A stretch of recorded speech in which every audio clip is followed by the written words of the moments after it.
అల్లూరి సీతారామరాజు జిల్లా రంపచోడవరం డివిజన్ అడ్డతీగల మండల కేంద్రంలో రంపచోడవరం నియోజకవర్గం ఎమ్మెల్యే మిరియాల శిరీషాదేవి నియోజకవర్గ యువత అధ్యక్షులు విజయభాస్కర్ సుడిగాలి పర్యటన చేసి గురుకులం పాఠశాలలో నెలకొన్న సమస్యలపై ఆరా తీయడం జరిగింది. మంచినీళ్లకు విద్యార్థులు ఇక్కట్లు గురవుతున్నారని పార్టీ నాయకులు తెలపడంతో వెంటనే స్పందించిన రంపచోడవరం ఎమ్మెల్యే మిరియాల శిరీషాదేవి యువత అధ్యక్షులు విజయభాస్కర్ తెలుగుదేశం పార్టీ నాయకులతో గురుకులం పాఠశాలకు ఆకస్మిక తనిఖీ చేయడం జరిగింది. దానిలో భాగంగా విద్యార్థులతో మాట్లాడి వారి సమస్యలను అడిగి తెలుసుకున్నారు.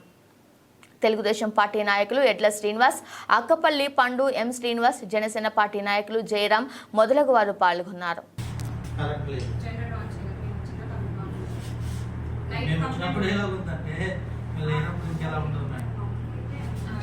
పేషెంట్ చెప్తున్నారు నైట్ అయితే అసలు జనరేట్ ఆన్ చేయట్లేదండి.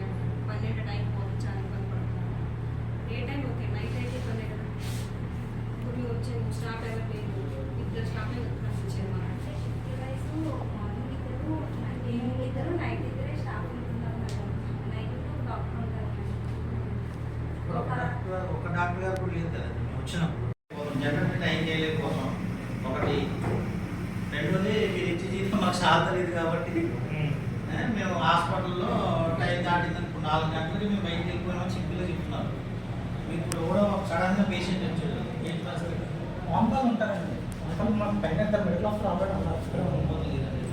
సరే మీరు రాయండి. మీకు ఇద్దరు స్టాఫ్ ఇద్దరు ఉన్నారండి. షిఫ్ట్కి ఇద్దరు స్టాఫ్ ఉంటారండి. అంటే వెంటనే కావాలంటే అవైలబుల్గా ఉంటే మొత్తం అందరూ అక్కడ దగ్గర ఉంటారు. ఈరోజు ఎవరు డ్యూటీ అంటే కాల్ చేస్తే వాళ్ళు మినిమం 5 minutes వచ్చేస్తారు.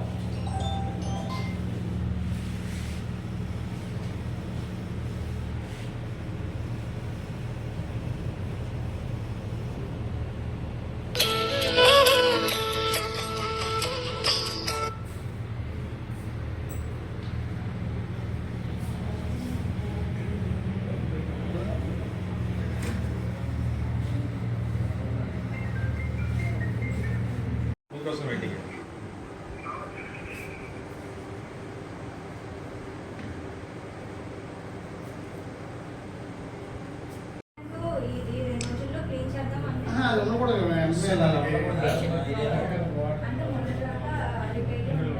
కాదండి, ఇప్పుడు పేషెంట్ లెటర్లు మా లెటర్లు వస్తే మంచినీళ్ళు తాగడానికి ఉన్నాయండి.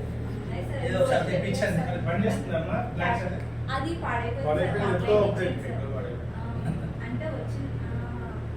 అంటే డైలీ తెప్పిస్తున్నాం సార్. మీరు ఏం చేస్తారో తెలీదు. వేడి నీళ్ళు ఉండాలా, వర్షాకాలం చాలా జాగ్రత్తలు తీసుకోవాలి. మీరు బ్లీచింగ్ ఉండాలా, అవి ముందు ఆ ట్యాంక్లో అవన్నీ ఫిల్ చేయాలా. మేము మళ్ళీ 10 రోజులు వస్తాం మీ దగ్గరికి. కానీ సిస్టమ్ మార్చండి, పాత పద్ధతిని తీసేయండి దయచేసి. ఎందుకంటే భగవంతుడి తర్వాత భగవంతుడు డాక్టర్ గారు అని మీరు ఒకటి, జడ్జి గారు ఒకటి, ఎంతో కష్టపడి చదివి మీరు ఈ పొజిషన్కి వచ్చారు. మళ్ళీ అక్కడ ప్రాణాలన్నీ మీ చేతిలో ఉంటాయి.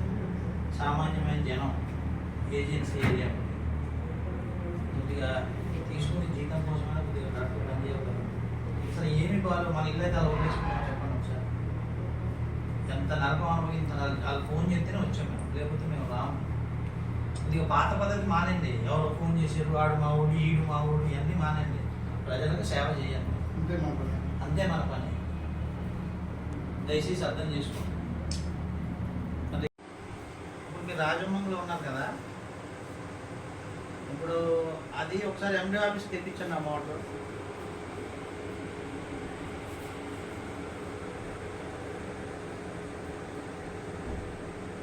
ఒకసారి కనుక్కొని నేను మీకు రేపు మళ్ళీ రేపు అంటే రేపు ఎలా వర్క్ జరగదు కదా అక్కడ. రేపు ఎల్లుండి జరగదు.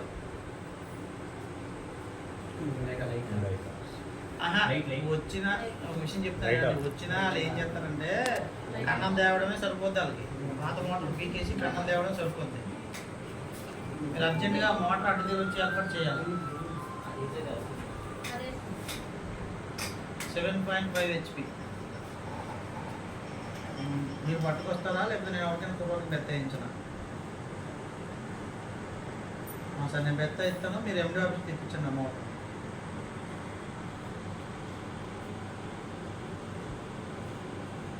అదే అక్కడి నుంచి తెప్పించండి. మనమే కదా కొన్నాము, నేనే కదా కొన్నాను. వెళ్ళి పట్టరండి ఒకసారి. ఎందుకంటే అడ్డదిగల్లో కూడా సేమ్ ప్రాబ్లం అనమాట.